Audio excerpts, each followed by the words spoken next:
Today's film is one of the most controversial video nasties of all time, known as Cannibal Holocaust, an Italian film made in 1980, directed by Ruggero Deodato and starring Robert Kerman. The critic Kim Newman argued that this is a film which is often much more interesting to talk about than actually watch. A lot of people actually really like this film, others hate it. On average it gets a 6 out of 10 on the Internet Movie Database. The reason a lot of people dislike this film is because there's real animal cruelty in there. So a turtle is brutally murdered, a coatimundi is stabbed in the neck, and a pig is shot on the side. And in the majority of versions this actually appears in the film. Now some of you may be looking at the screen getting ready to shout at me saying, how can you support a film with this cruelty in? Okay, and in no way am I supporting any violence or cruelty towards animals, but let's explore moral philosophy for a moment and see if it was worth it after all. I would argue that some of the most interesting films of the 60s, 70s and 80s are often a allegorical form of storytelling. So for instance, Sam Peckinpah's western The Wild Bunch from the late 60s is an allegorical tale about the Vietnam War. Ruggero Deodato wanted to make a film that was a commentary on what the kind of violence that he saw in mainstream media during the time of the Vietnam War. Now if we imagine that that's the overall goal of a film like Cannibal Holocaust, we can apply a theory put forward by Jeremy Bentham and later J.S. Mill, known as utilitarianism.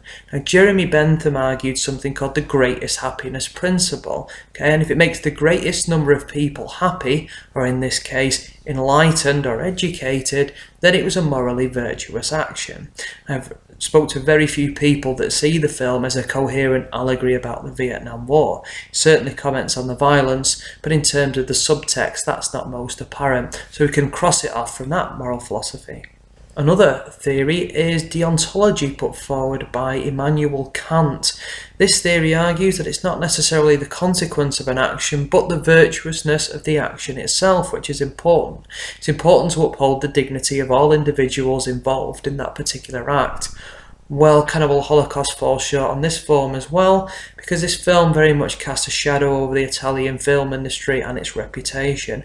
Despite the film being incredibly successful, particularly in the East Asian market, which has a lot more violence in its sort of horror and cult films, Deodato was actually called up to the Italian courts where he had to present his actors, because they saw the animal cruelty in the film and thought that the faked cruelty towards humans was real. It really does have a great impact in the film, and Deodato had to present them in court to prove that these people weren't dead. There is talk that they were paid money to disappear for a year as part of the publicity. So straight again we can cross deontology off. Okay, philosophy lesson over. Now let's think about things from a sociological point of view. What's interesting about the film is the way that the film is constructed. So the first part of the film actually features a camera crew travelling to I think it's the Amazon rainforest, we're now considered a developing country, to film tribes people, and they go to explore their culture, a bit like anthropologists did, like George Peter Murdoch. Well, I'm going to guess that George Peter Murdoch didn't get up to any of this sort of behaviour, because what they do to make their documentary is actually be really nasty and abuse some of the local people and murder some of the animals. Some of the sociological issues are a bit on the nose throughout the film. One character at one point says, "Who are the savages?" and one character even does a big speech about media sensationalism, about raping people's senses, so some of the issues are perhaps a bit too on the nose. Many people have criticised the music score by Reza Ortoliani. Please forgive me if the pronunciation's wrong. Many filmmakers have greatly appreciated his work. His work appears in the work of Quentin Tarantino, appearing in Kill Bill and Inglourious Basterds. Some people find it a bit of a clash with what we see on screen, this romantic music. You really won't believe it's from a cannibal film if you just hear it stagnant from that, but I always think it's quite interesting that it's this real juxtaposition between image and sound, and it's almost a romantic love theme in a way, while the cannibals are chewing down on the guts of some of the people. That doesn't sound romantic, but that is quite functional for their society, okay? They are preserving their norms and values, like I'm sure Talcott Parsons wouldn't argue that chowing down on people's guts was a good thing, but it stabilises their community. It redefines the barriers of that community, the rights and wrongs, and they get food, and that's a particularly interesting angle that is well worth discussing, I think. The fact it has a place on the video nasties list has given this film an eternal quality and perhaps give it a bit more life than it would have had if it wasn't so notorious. It was actually the cover art which got it in great controversy and got it all over the cover and the insides of the Daily Mail newspaper, which is quite a right-wing paper we have here in Britain in the early 80s, during what we know as the Video Nasty scandal. This was a moral panic with regards to some of the films that were out on video where there wasn't an age rating in the early 1980s. And there was evidence to show that 12 and 13-year-olds and even people that were younger were getting these kind of films out and seeing these grotesque, violent images. Those of you that are interested in moral panics, there's an excellent book by Stanley Cohen called Moral Panics. I think it was out in 1972, which is well worth a read.